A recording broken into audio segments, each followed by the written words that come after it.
everybody, my name is Jacob Rogers. I'm a tree guy in Washington State. I own a tree service called Guilty of Treason, and today I'm going to show you how to climb and remove a basic conifer tree. You know, before we get into it, you're not going to be a master after watching this video. There are so many factors. Tree work can be so dangerous. There are plenty of good reasons to just hire a professional arborist.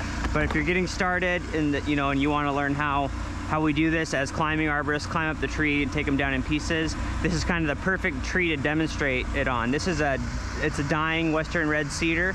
You can see there's really not much around for a drop zone.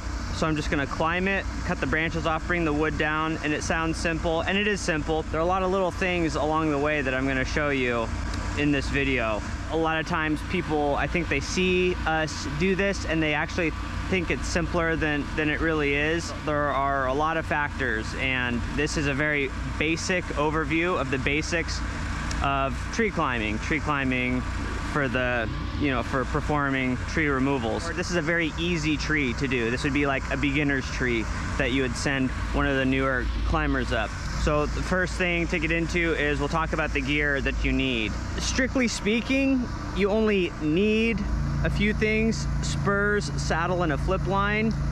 But we're gonna have a lot more stuff than that because that's not very safe just to have those three things. But those are the basic three things that will get the job done. Back in the olden days, that's what they used. They used flip line, spurs, and saddle. That was it.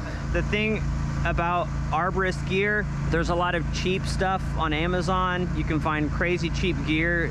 Please don't buy that. Buy it from a reputable company. I own a store called sappysupplies.com, but you can buy it at Westspur, Cheryl Tree, Tree Stuff, Arb Session. There are a lot of companies out there online, and they all, buy it from an actual company because this stuff is dangerous. I personally know two people, and one was a very dear friend of mine, and I've known many more that have died doing this, that have fallen out of trees. When I started doing groundwork, the guy that I replaced on the crew got killed. A ground guy got killed, and that's that's how I got started in tree service. The position kind of opened up. So it's no joke. It's serious business, but it's very fun and it's exciting, and that's why a lot of people are drawn to it. But I'm just gonna go through totally step-by-step how to do a basic tree removal. So I've got my saddle on. This is a Courant Koala. This is an expensive, the stuff you're seeing in this video, a lot of it's pretty expensive. It's like, I've been doing this 15 years, so a lot of my stuff is kind of top, and I own an arborist store, so a lot of my stuff is kind of top of the line, but you can buy cheaper versions of these. But this is a Courant Koala harness. I'm gonna put my spurs on now. These are Bucklite titanium spurs. These are really expensive spurs. You don't need to buy these. Another thing to talk about real quick, your footwear. You can wear shoes, but it's gonna hurt really bad. The stiffer the better generally. And if you look, these are JK boots. They got a big heel on them, and the heel really helps hold the spur in place, but they're also quite stiff, which is really what you want for climbing on these because it puts a lot of pressure on one spot of your foot. And I've done it. I've forgotten my boots before. I've climbed in tennis shoes. It is possible, but you're gonna be in a lot of pain, and you're not gonna be able to really focus clearly on what you're trying to accomplish safely because you're going to be focused so much on your foot pain. I have these 16-inch climber boots I wear when I'm in the tree for like 6 to 8 hours, and they're like $700 boots, and my feet will still hurt at the end of the day. There's just no way around it. They are not natural devices. They're going to hurt your foot. If there is one little upgrade I could recommend, it is Velcro lower straps because they help you get a really good cinch on your boot. These are climbing spurs. These have, I think, like a 3.5-inch spike. There are pole gaffs and tree gaffs. Tree gaffs are longer. They're better for penetrating through bark. Pole gaffs are shorter. They're the ones that you'll see guys that climb utility poles and stuff. Nobody really climbs utility poles anymore, but back in the olden days they did. Look at your spurs. If they're very short and stubby, they're probably not designed to go through bark. Those are probably pole gaffs. This is my flip line. Some people call it a buck strap. Some people call it a lanyard. It's a piece of rope that goes around the tree to hold you in place. This is a steel core. It has a piece of steel in it for extra safety. This makes it harder to cut through, and it also makes it more rigid, easier to flip or advance up the tree. You can still cut through this with a chainsaw, but it's harder. So it provides an extra layer of safety. So the only time where a rope lanyard would be safer would be if you're next to power lines. You don't want metal that conducts, but for the most part, steel core is gonna be a safer flip line. Technically, I could do the tree with just what I showed you. You know, I could get this tree down with just the flip line saddle and spurs, but it's not safe. We're gonna take a climbing lines. This is just as important. This is Courant Kalimba. Just ignore that. Got a couple little frays, but it's still in good shape. This is a 24 strand arborist rope. What I'm about to say is very important. When you're talking about ropes for tree climbing, they are much different than the ropes that you're gonna buy at like REI for rock climbing or at Home Depot. You know, let's say you go to Home Depot and you buy a rope that it says it's rated for 300 pounds, but you weigh 170 pounds. You might think, oh, this can hold a lot more weight than what I weigh. There's a big difference in holding a static load than something falling and catching the rope. It's called shock loading. When something falls and catches the rope, it can exert up to 10 times the force. So while I weigh 170 pounds, if I fall and my rope catches me, that's more like 1,700 pounds. That's why arborist ropes are generally rated for 6,000 pounds or more, because you need a lot of extra safety factor built in case you do take a fall, so that the rope doesn't fail. And the second thing that makes arborist ropes very different from other ropes you might find, such as rock climbing, if you're rock climbing and you're climbing a 700-foot mountainside, when you fall, you want your rope to stretch a lot, because it's going to absorb a lot of that force and it's gonna jar you less. With tree climbing, even our tall trees are relatively short compared to rocks, and those rock climbing ropes can have a lot of elongation, almost like a bungee cord. With tree climbing, sometimes we're out on limbs. If you fall and the rope stretches too much, you will still hit the ground. So our ropes have relatively little stretch to them. They're quite static compared to other ropes. And this is by design, and it must be this way, because while it might seem like we're really high up, to us, it's a relatively short distance. You know, if you fall 100 feet, that's much shorter than if you're rock climbing. Another thing to note about the tree saddle, the harness, one of the things that differentiates this and makes it a tree climbing harness specifically, you have D-rings on the side, and these are for your flip line, but you also have a bridge in the center, and that is for your rope. And it's very important that you don't use a fall arrest harness when climbing a tree, and I'll tell you why. If I'm in my bucket truck, I wear a fall arrest harness. The attachment point is on the back. If I'm climbing a tree, my attachment point is on the front, and that's because if I fall out of a tree, I'm going to fall backwards, and this is gonna catch me. If I fall out of the bucket, I'm probably gonna fall forwards, and it's gonna catch me in the back. You don't wanna fall and twist. You can really hurt yourself or get into some crazy positions. This stuff is expensive, but it's so important that you use an arborist saddle designed for climbing trees. There are different styles of, floating D-rings and bridges, but that is the general gist of it. Your attachment point, you need to have an attachment point on the front, so if you fall, you're not twisting. The other stuff, like these suspenders, these are just for comfort. They're not actually life support. All right, so back to my rope. There are a lot of different ropes you can use. Generally speaking, the higher the strand, the nicer or more premium the rope is, but you could use like a 12 strand or something. You wouldn't want to use like a 3 strand or something, but I know it's taking me a long time to get in the tree, but these things are very important, and this is all stuff I would go over with a first-time climber. Before we go up the tree, I have my safety line, and I'm going to set this up with my climbing device. Just don't look at that. I'm gonna set this up with my climbing device. This is important because a lot of guys, they'll clip this on and they'll just start going, and they'll tie their knots later on when they get to the top of the tree, when it becomes necessary. I'm a big advocate of having your stuff set up before you leave the ground. I'll give you 2 examples of people that I've met. I knew this guy, he just started climbing, and he went up a tree and got about 50 or 60 feet, didn't have his stuff tied, and ran into a bee's nest. And I wasn't there, but the guys on the crew are telling me he's just screaming, and he's just getting lit up by bees.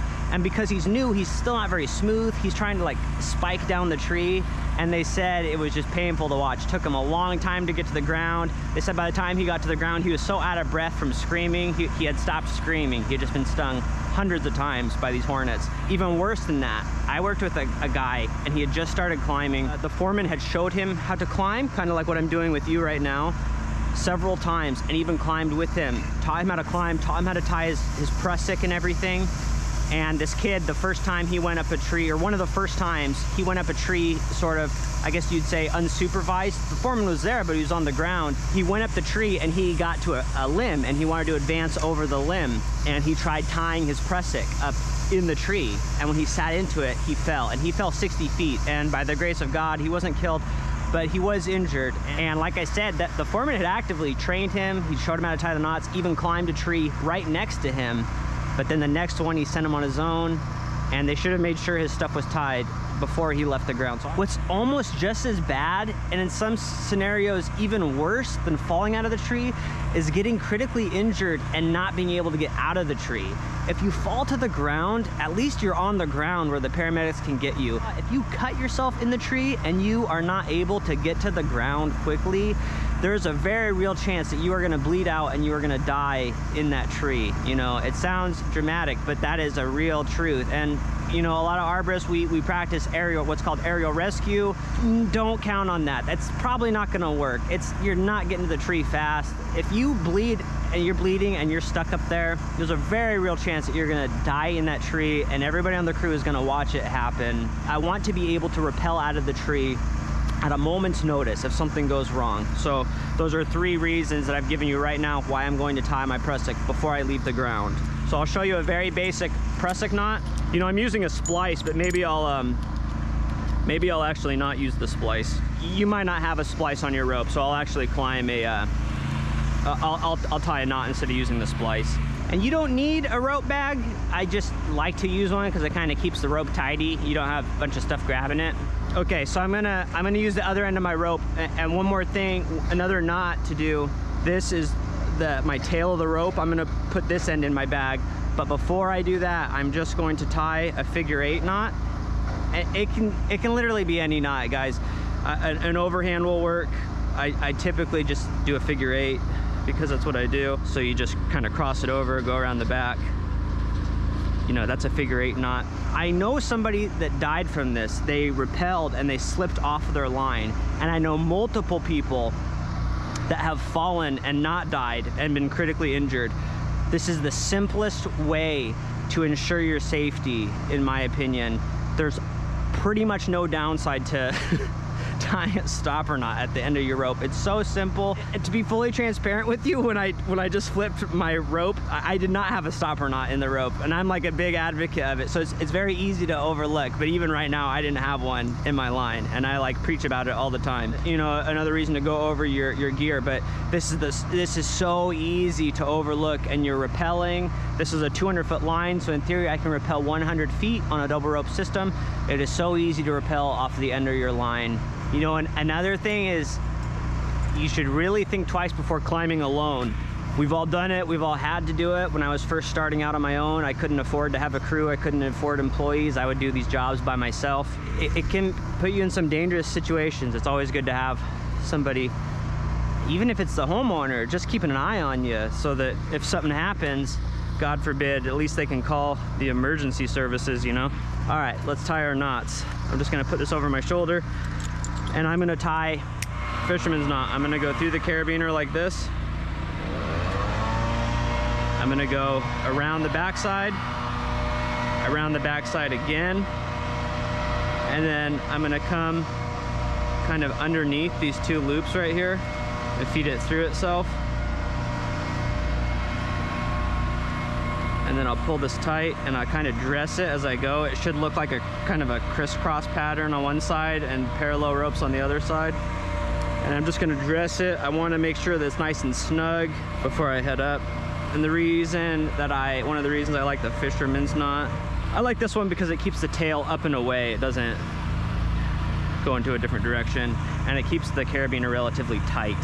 I do prefer to use a splice, but this is what I've got going on. It's just a basic fisherman's knot. Now I'll tie my Prusik. I'm just gonna clip this around the tree. But here's a Prusik. We're gonna tie what's called a VT, Van de Tain Tress, I think. If you look up the knot, you'll see a lot of videos tying it differently, but basically the concept is, this is a piece of cordage. It's called an eye-to-eye Prusik or a friction hitch. They go by a lot of different names, but I'm gonna wrap the rope 4 times. And then I'm gonna cross over, go around the rope a couple times, crossing over, and it should look something like that when you're done. And then I'm gonna put a little pulley at the bottom of this system that'll help me tend my slack. This is a all gear triple attachment pulley. Real quick on the carabiners, this is a Petzl AMD carabiner. We don't just use any carabiners that open and close. These are triple action double locking. Triple action meaning you gotta do 3 things to open it. You gotta lift it, you gotta twist it, and you gotta pull it in. But it actually locks twice. We're gonna clip this in right here. All right, now it's tied. That's how I tie it. I don't know if it's like by the books. Like I said, there are a million ways to tie this. But so now my Prusik is tied. We'll talk more about the Prusik and all that stuff once we get up there. I'm not going to have my rope around the tree while I'm climbing up. I'm just going to have my flip line, and I'll put my line around the tree before I make a cut. So I'm using the Husqvarna 542. It's a battery-powered chainsaw. This is a 14-inch Oregon Speed Cut Nano bar and chain from Sappy Supplies. Chain brake on. We're gonna dangle that from the side. This is just like a cheap Weaver chainsaw lanyard with a carabiner on it. And this is a BuckCarrier is what it's called. Very, very handy. Keeping the chainsaw on your waist isn't necessary. You could hang it low like they did in the olden days, but keeping it on your hip, it saves energy. You don't have to pull it up a million times, and it helps you navigate in the canopy better too. So, all right, let's throw this around the trunk. I'll actually go on this side, and then I'll throw it back around. Okay, I actually had to take a step up because my flip line's a little short for this tree actually. This is just an 8-foot flip line. When you lean forward, you're gonna be nervous because you think when you let go of the rope, you're gonna slide off the trunk. You're just gonna have to get used to that. I did a video years ago, like how to climb with tree spurs, and I went into a lot of detail. I even purposefully gapped out. I don't feel like doing that today. You know, the gist of it is you're gonna just pull yourself forward and you're gonna move your rope up. Now you can move it up like this. As you practice, it'll get easier and you can actually kind of roll the line up. You'll get very used to that over time, but at first you're gonna be amazed at how uncomfortable you are doing this. But I'm totally secure. You gotta trust your gear. And then this style of flip line, I don't usually use this, but I'm using it in this video because it's simpler. This is like a traditional style rope grab. You pull one way, it stops, and then if you pinch this, you can slack it out. So now I'll head up to the first branches and we'll start cutting. But you see, it's just a roll and you're gonna step up. And it's actually kind of amazing how well they work. Oop. My spur is a little dull. You see it kind of slid there. Okay, so now here we are at the branches. We're ready to get started. All that work just to get up here. Like I said, this is a very straightforward, very basic, very easy tree removal. So before I cut anything, I'm gonna tie in. Once again, I want to be able to get to the ground quickly. Another thing to note is that one of the biggest factors too, we haven't even talked about, is what species of tree is it. This is a Western red cedar. This is very strong. See this little branch right here? I'm just gonna throw my line over it, and then I can rappel down to the ground if something goes wrong. You know, this branch will hold me, but if this were a different species, like a cottonwood, I wouldn't be tying into this, but I 100% trust it with the cedar. So we've got it right there. Now we're ready to cut. Let's start cutting. So you can see I've got a lot of branches here. This is kind of a congested area. When you cut yourself with a top handle saw, it's almost certainly in a scenario like this where you've got a bunch of branches and I'm like, let's say I'm trying to cut these right here and accidentally hit this. This will cause the saw to kick back. This is a low kickback chain, but it's all about your tip. Where is your tip? What is it doing? If you smack this spot right here, it's gonna kick back. That's really how you're gonna cut yourself. Or if you're like trying to reach in an awkward spot, you know, this thing can chatter. So it's really pay attention to where your tip is. Let's turn our chain brake off. Let's cut this stuff. You notice that when I cut all this stuff, I'm gonna cut it right against the trunk. I'm not any stubs. One of your instincts is gonna be like, I'll do this, right? I'm gonna leave this here so I can stand on it. That's what's gonna go through your head. You're also gonna wanna leave it so that you don't slide. If you slide down, you've got something to catch. If you slide down, if you gap out, you're more likely to get hurt by leaving these stubs and taking them off. I'm leaving that there because I'm tied into it right now, but I'll clean it before I move on to the next area. Just keep on cutting. I've got some kind of nest right here, so I'm gonna take a step up, see what's in it before I just reach up. That way I don't like cut a squirrel in half. I don't see anything. No, I'm just kidding. We're just gonna scoot that to the side, and that will fall as I cut these. You see these guys when they start, they'll like reach up when they find a nest, and they'll cut and drop all this crap on their heads. This.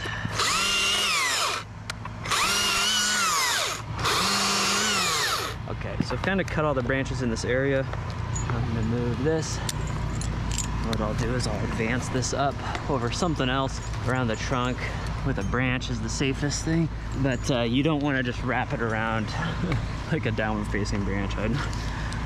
I know people who have fallen that way and gotten seriously injured. Now we're gonna cut this. I'm telling you, these stubs are your worst nightmare. You think they're gonna help you, you think they're comforting you, you will regret leaving these, especially on a kind of tall tree like this. Very soft wood, very, you know, now that we're on this is like very, it's almost relaxing. It's fun, it's enjoyable. And I don't have anything underneath me, so that's nice. You'll see if I cut it here, they kind of peel down if I want it to pop off. Undercut and then a top. By severing the wood quickly like that, it doesn't hinge, but it's, you gotta be careful, don't pinch your saw. All right, you're cutting. Oh man, my saw's stuck. Look at that, let's see, my saw's stuck, what do I do? Well, jerking on your saw, you're really likely to break it. So that's why, to be frank, usually I don't climb with a handsaw because I don't really ever pinch my saw, to be honest. I did a lot at the beginning, I don't really anymore. One day I was climbing and I was like, why do I even carry this handsaw? I never pinch my saw. So I actually don't carry a handsaw typically, and I'm only telling you that, oh, I'm missing a tooth. In case you watch my other videos, you'd be like, anyway, a handsaw is actually a very good thing to carry. Look, I can grab this, and now I can get my saw unstuck with the handsaw. All right, look at right here is a perfect time for kickback. I'm cutting this, and then I hit that, and it chatters. You know? It's like, it's all about where you tip it. This is a very low kickback chain, to be honest. It's not kicking backwards, but this is where people cut themselves, not paying attention to where they're tipping. All right, chain brake on, and let's keep on going. Oh, this stuff's annoying, it's in my face. Actually pretty handy. I've got this handsaw right here. This is a Silky Sugoi. I sell these too. They're actually pretty amazing little tools. I got the smaller stuff out of my face. I'm gonna go back to running my chainsaw. You know, the branches are much, much, much stronger at the collar right here. So, depending what you want to do, if you want the branch to hold, you cut it here. If you want it to pop, you cut it out there.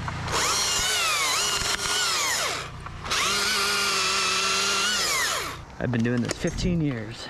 I still have a lot of fun doing this. So the thing is too, I can choke the rope like this, and this will actually catch me if I cut my flip line, but it's gonna be hard to rappel down with this Prusik. We'll cover that more later, but still will hold me. But all right, let's keep cutting. Try to pay attention too, don't be zigzagging all around the tree or you'll you'll kind of tie yourself in a knot. All right, I'm gonna advance my rope a little bit. Also, if you're on your rope, you'll be more comfortable. Okay, look at this. I got my rope all up. How am I supposed to cut that? This is a great time to have a handsaw because I can have a lot of control with the handsaw. I gotta cut this crap out of my face. You know? That. Sometimes it's just awkward.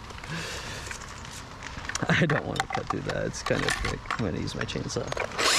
You don't get to choose the branch structure. You just work with what the tree gives you. So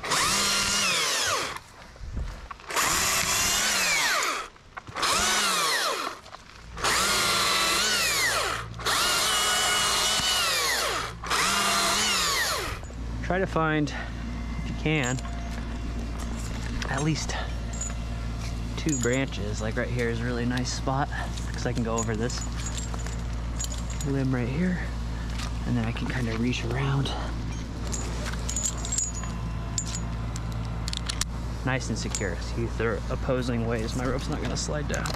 Now luckily we can just drop all these straight down, but let's say, imagine we had a fence right here. Just to be fully transparent, you will see in my videos, you know, I one hand like that a lot.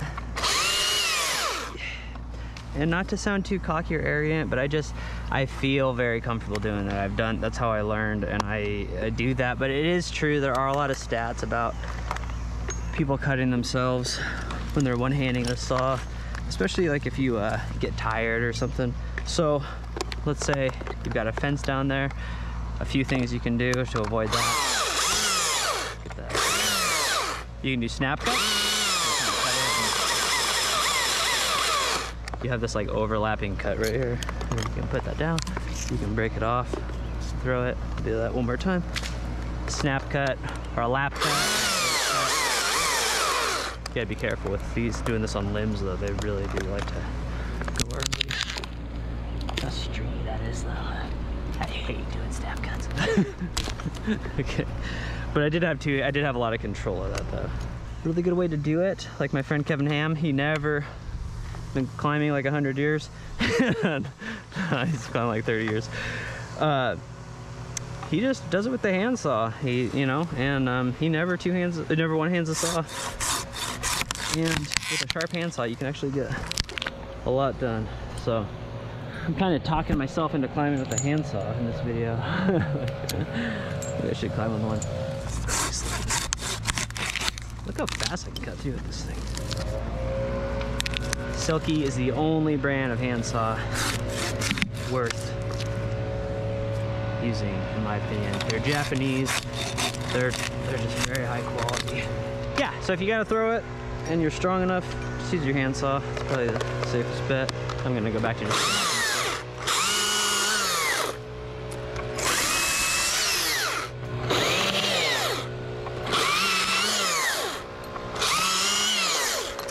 But yeah, we're doing it. We're cutting this thing down.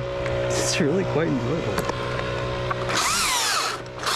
Especially a tree like this. I really like this video of one this easy. I usually look at it as a good training opportunity. So I usually have one of my other climbers do these trees.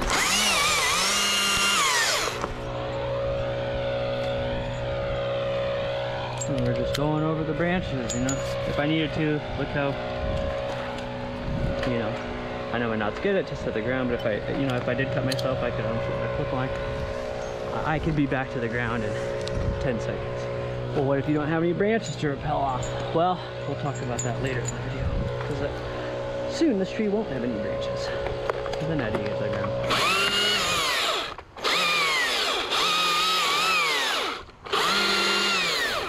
It is crazy though, back to I was saying, when you start, like, you're probably watching this video thinking that is so easy, and it is now, but it was so hard.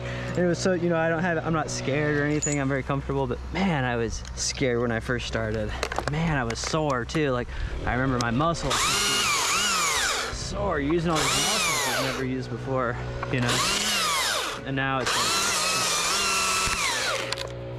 so easy. So if you are thinking about doing this as a career and you've climbed a few trees and it's really scary, really tough, well, maybe just stick it out a little more. Maybe it's not so bad.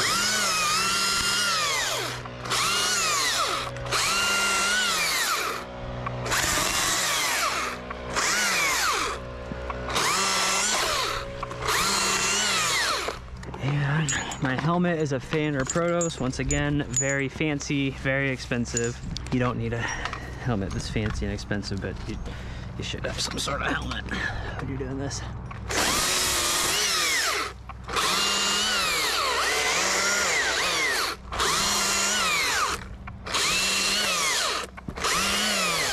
It does though, it does get so easy. Like now, you know, I'll often be climbing and just joking and talking with the guys. Like, it's so second nature now, you know.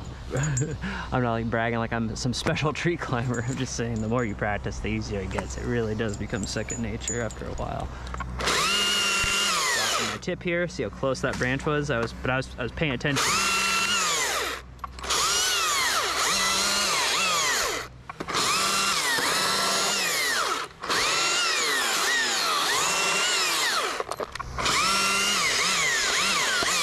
Look how close I am to my foot. I'm being very careful. Another thing, my saw is sharp, you know. A sharp saw is a safe saw because a dull saw will absolutely rip you to shreds. If I had a dull saw, I would have been pushing and then I would have got through. I would have hit my flip line because it was the self-feeding because it was sharp, you know. I'm really not worried about cutting my flip line even though it is that close. I am double tied. Well, I was double tied in. Sharp saw. It's a safe saw. They say that about knives too, right? A sharp knife is a safe knife.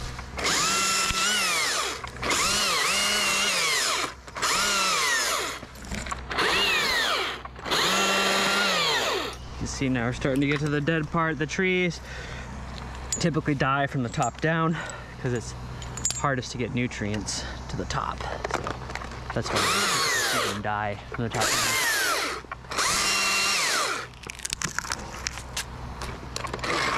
Oh, see that? Did you see how dangerous that was? When you get your chain spinning, you want to get it spinning and then touch. You don't want it to be on, you know. The worst part about tree climbing, other than not having a spot to go to the bathroom, is trying to guess your clothing right. Kind of wish I was in a t-shirt. I take my sweatshirt off. I sawdust all down my pants.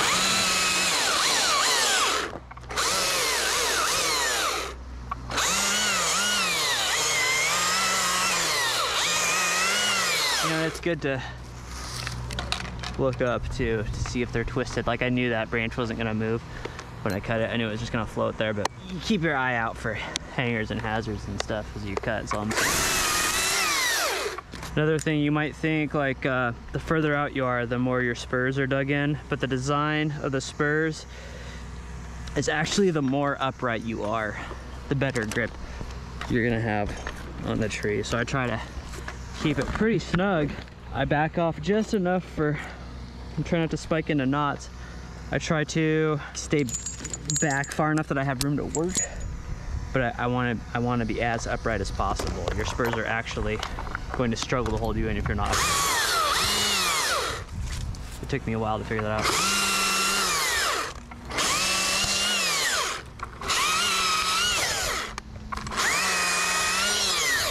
Another thing, you know, this tree hasn't been dead super long, but you should try to step gently on these dead trees because you can break the top out if you jiggle it too much.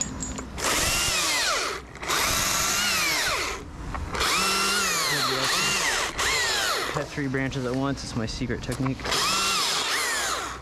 All right, now I'm gonna start stepping gently because the top is getting weaker the higher I go.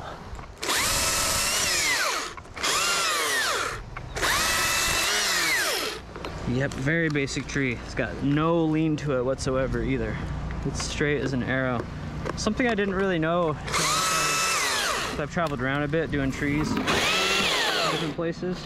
The trees in Washington are so straight. Crazy. Everywhere else, they kind of lean.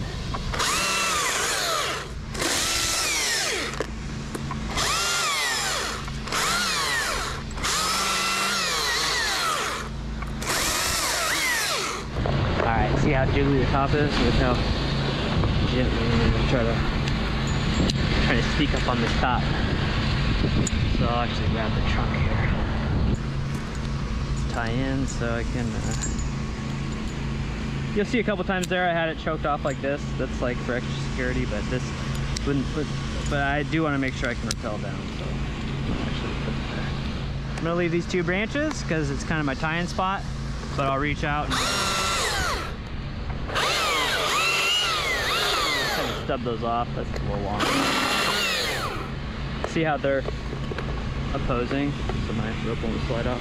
Now I'm gonna reach up and I'm gonna cut as high as I can reach because it's amazing how much that will help for a variety of reasons. Top build. Although sometimes I will leave deliberately branches on one side to help it go that way. In this scenario, it's perfectly straight. I'm not even gonna bother with that.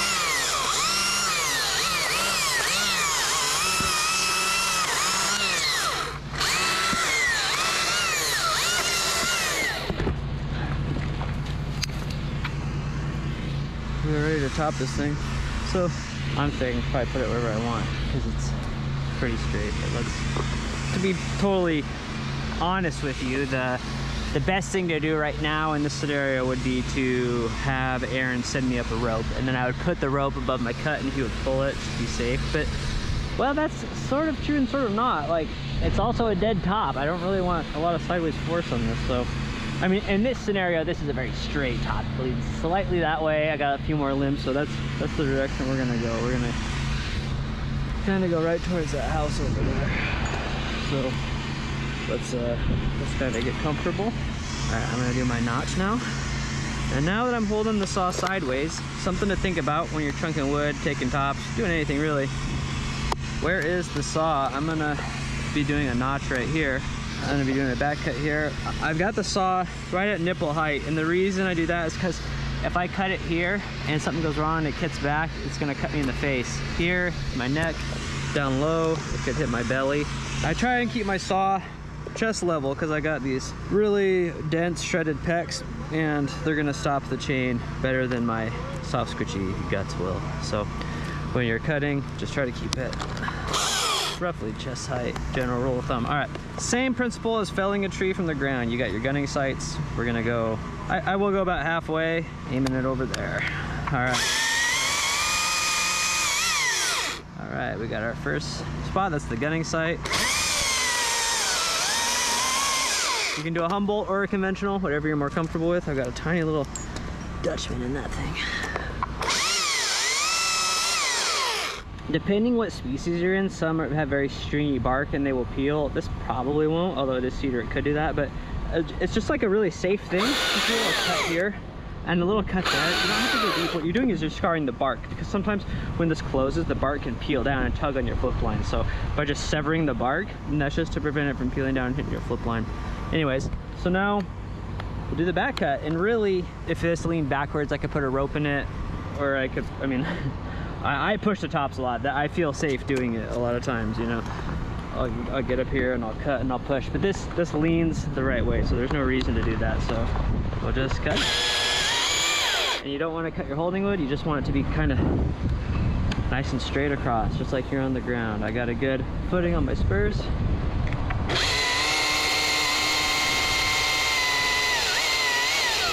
Another thing you can do, check this out actually. If I want to push it, I can always whip out the handsaw, right? And now it's pretty safe. I can cut and push without being on the saw and worrying about kickback. Ooh, it hit the stub, kind of jolted a little bit. But see, I wasn't worried about the kickback because I was using the handsaw. But I did cut most of it with the chainsaw to save myself a little bit of time. But a lot of times it is safe. Just do your back cut with your handsaw and you can really get in there, push, but don't gas yourself out though. That's so easy to do. Now we're gonna chunk in. Aaron, I'm gonna drop these chunks kind of in the direction you're facing. I have a ton of room. Frankly, I could fall this stick probably. I'm gonna shoot for about 20% the length of the trunk. So what is this, probably 80 feet? So this is where I'm gonna, I'll put down one more. This is where I'm gonna flop this log. So I got kind of a lot of wood to cut here. I wanna be comfortable. I'm actually gonna cut this from the front. Up until this point, we have been having our line over branches. Well, now we don't have any branches. What are we gonna do now? Well, I hate to break it to you, but you are gonna need another piece of gear for this. So I've got my Prusik, right? Oh, I cut myself, I'm bleeding. Look at the Prusik is gonna hold me, right? And I can start rappelling. The Prusik is really not designed for single lining. This is actually going, yeah, see, it's getting really tight now. One very simple way is to get one of these. This is a very simple, very ingenious device. It's called a rope wrench. And what it does, it's even got little arrows. This is, I sell these rope wrenches, the Sappy Supplies. You need to get a tether too. You just open this thing, and all this does is it puts a little, what the heck? Oh my gosh, I'm missing a screw. I'm missing a screw. Okay, I can't use this. I just want to show you the principle of it. It puts this bend in the rope, and this actually alleviates a lot of the pressure on the Prusik, and then you can use the Prusik smoothly because of that little tiny bend. It's actually pretty amazing how well it works when it has that screw in it. It's a great device when it's not broken or missing a screw. I gotta stop letting the guys use my gear. This is ridiculous. Okay, so rope wrench is out. The Prusik by itself is not safe. They have different configurations. This is a pretty basic one. It's called a couple things. Some people call it a cambium saver. I call it a friction saver. And what this is, it's a false crotch. The proper term for this is a false crotch, right? And what this will allow me to do is to have a tying spot, and I could have used this going up the tree too. Basically what we'll do is we'll throw this around here, tidy that up. We got a Prusik on there. We got a big ring and a little ring. In my videos, just so you're not confused, you don't see me, when I'm chunking down a stem, usually I just have the rope clipped to itself. I'm usually using a device like a rope runner or something that's designed for single line. I don't want to say you need to buy a rope runner for 450 bucks when, you know, this is just a cheaper version really. But I usually just use the rope runner. It's much faster to just have a single device. Anyways, so we got our friction saver around. We're gonna go through the little ring first and then the big ring, right? Now we're gonna come back. We're gonna tie our fisherman's knot again. And, okay, so our knot is tied again. Clip this back here. But now, if you see, this is why we call this a false crotch, because my rope is now in there, so I can, it's just like it was a little bit ago when I had branches, but I've got this ring, and this is actually much smoother than branches. This is gonna be too. This is actually quite nice. To get it out, like I can actually rappel the ground. I can pull this out, and I can just do a little knot. I'll just do an overhand knot, and this will pass through the big ring. So I don't use these, come on. There we go. And it catches the little ring and pulls it out. It would have gone a little smoother if I would have had a little more slack, but I mean, that's the principle of it. It catches the little ring and passes through the big ring, so you can retrieve it. So it's a great way to be able to set this up before you make your cuts, and then if you cut yourself, you can get to the ground very quickly if you have a friction saver or a cambium saver or a false crotch. I'll show you one more thing, because it is important. Spar work, being able to rappel the ground, it's important, especially if you're on a flip line and you cut yourself and you're dangling. So it's just a regular bowline, except that I put the tail right there. I'll just do a little stopper knot in the bowline too, be extra super safe. Okay, so now we'll do spar work, but remember, we want to get to the ground quickly if something goes wrong, so we're going to use a figure eight. This thing's like 20 bucks. Extremely simple device. This is a bight of rope. You put the bight through the big eye. It goes around the little eye, just like that. You take your carabiner, clip it to your bridge, clip it to the thing. So now I've got this. The thing about a figure eight, I'll show you. If I cut myself, oh, I gotta get to the ground. When you put weight in it, and you can actually feed the rope and you can rappel down. And it's actually very easy to hold yourself. I mean, here, I've got my flip line off. Look how easy it is to hold myself. But the problem with the figure eight is if you let go, you might drop faster than you want. And also, you can't really go back up. You can't really work off of it. This is kind of an emergency device, but it's better than nothing. If you're chunking, if you have the figure eight on, at least you can get to the ground quickly. You can kind of lock it off by doing this. You can kind of like do that. I think that's called a soft lock. And then there's a way to do a hard lock too, where you like do other stuff. But I never really use a figure eight, so you won't see people, professionals, working on these for a long extended periods of time. This is really an emergency device. So if nothing else, if you've got no branches, at least maybe have a figure eight, and then you can get to the ground, you know, very quickly, just like this. All right, same thing. Let's see how much gas we got. We've got 2 bars of gas. You don't want to run out of gas on these cuts or battery. I'm gonna cut this in front of myself because I can see it very easily. It's easy. I'm just comfortable doing it that way. I don't want to make my cut in knots, so I'm gonna do it right here. And once again, this is kind of nipple height. I got really hard nipples.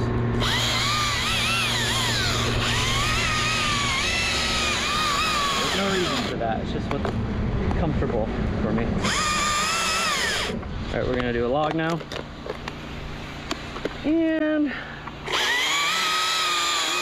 I'm gonna put it. I just feel safe with a hand on this. I just do. It's how I feel safe because I can stop it from going backwards. I can feel it. It's jiggly. I'm gonna put this on my hip. And here we go. See it broken half? It's because it's dead. It's because we're alive, but we're not a broken half. You know, and I had a lot of room there, but a lot of times you don't have that much room. So a lot of times it's more of like a firewood show, honestly. You know. Although I don't really ever firewood with the battery saw. I love the battery saw. It's nice for talking, it's nice for limbs. See him at the end there, it's kind of pinching. I'm just gonna put a little bit of pressure. It's, I do not like chunking wood with it. But sometimes the firewood is honestly the most efficient way to do the wood. You can also do snap cuts on the wood if you want. They're very popular. I hate them, but sometimes it just makes sense to do a snap cut. So we're gonna do our first cut. This is the directional cut. Where we want the piece to go. Just snap it up over there. And go just cut center. Pull it out, and I'm gonna do one more cut up, like an inch above it. Very time consuming. Especially if you do short pieces. But you know, look, I can put my saw away, and this is very controlled. Do a little jiggle. See it breaks, and it wants to. See how it's broken now? It wants to fall that way, so just go send it that way. Bye-bye. So, snap cuts are good. They just take forever. If I'm firewooding, I'm sorry, I'm not snap cutting. That's kind of all there is to it, to be honest. I don't even know if I can really think of anything else. So yeah, Aaron, can I get a bigger saw? Hi guys. You want to chunk it down? Yeah, maybe when you're a little older, buddy. I think 7's a little young for this. My kids want to make a cameo. I'm sure they've got something very important to say. What do you think about your dad up in the tree? It's crazy. It is crazy. You think you'll climb a tree one day? Yeah. Yeah? I think I'm gonna be the most tree worker. I'm gonna help him with his job till I get my own job. All right, let's chunk this baby down. This is actually Isaac's saw. I have no idea if this is gonna be cutting good or not. But let's find out. This is a Husky 572.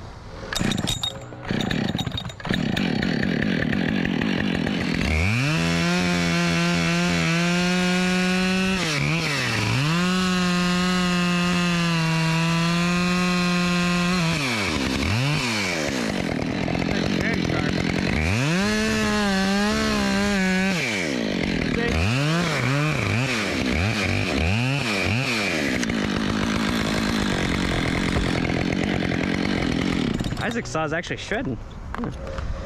Nice job, Isaac.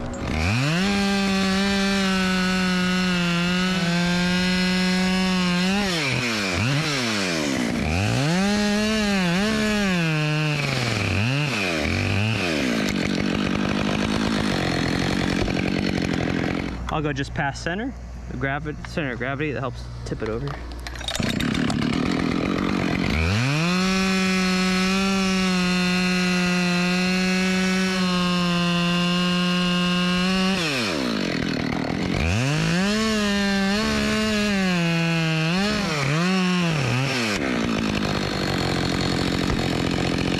Just gonna go down. I'm actually using my figure 8 to get down.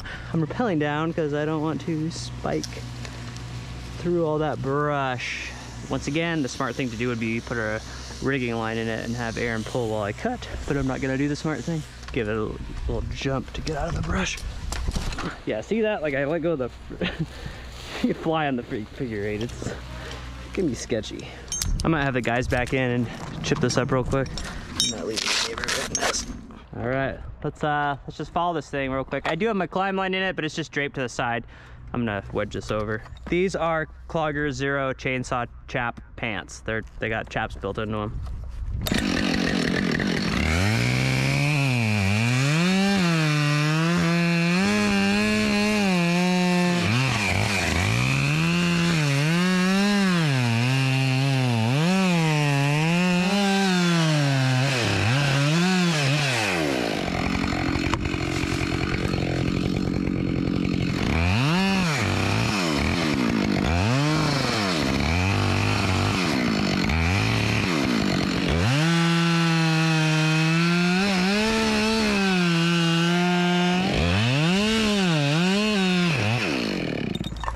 Got this handy wedge kit. It's a nice little assortment of different sizes that I sell at sappysupplies.com. Use a K&H 7-inch wedge for this.